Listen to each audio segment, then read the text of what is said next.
The Israeli army has retrieved the bodies of 6 hostages from Khan Yunis in southern Gaza. These are images of the men who were captured in southern Israel during the Hamas attacks on October 7. 5 of their deaths had already been announced, but one was previously thought to still be alive. Meanwhile, U.S. Secretary of State Antony Blinken has been in Egypt, where he is pushing for a ceasefire and a hostage release deal in Gaza. He met with Egyptian President Abdel Fattah el-Sisi in Cairo. Blinken has said it is up to Hamas to agree to a bridging proposal for a ceasefire deal in Gaza after he met Israeli officials in Tel Aviv. Hamas has issued a statement saying claims by the U.S., including President Biden, that it was backing away from a ceasefire deal are incorrect. Hamas leadership says it is keen to reach a cessation of aggression, but remarks by the U.S. administration give Israel the green light to continue the war. Hamas also accused the U.S. of bias toward Israel. The latest images from Gaza show the aftermath of an Israeli military attack on a school that was housing displaced people, where Hamas officials say at least 10 people were killed. The IDF claimed that the strike targeted Hamas fighters using a hidden command center in the school. The UN reports that nearly 500 school buildings have been directly hit or damaged during the conflict.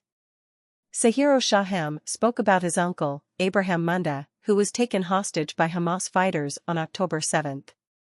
He expressed deep frustration with the Israeli government, saying his uncle was abandoned by the government from October 8 onward, despite numerous opportunities to secure his release. He highlighted the continuous failure of the Israeli government to secure the release of hostages, including his uncle. Regarding the ongoing talks, Antony Blinken, who is in Egypt, is trying to push through a deal for a ceasefire.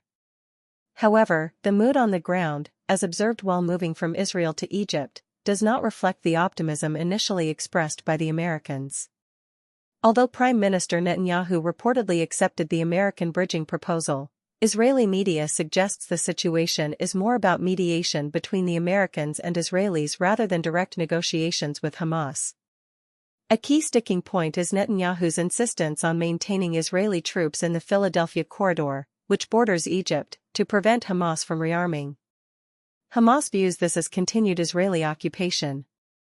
In Egypt, Blinken and President Sisi are discussing these issues, with further talks planned in Qatar, a key player in negotiations.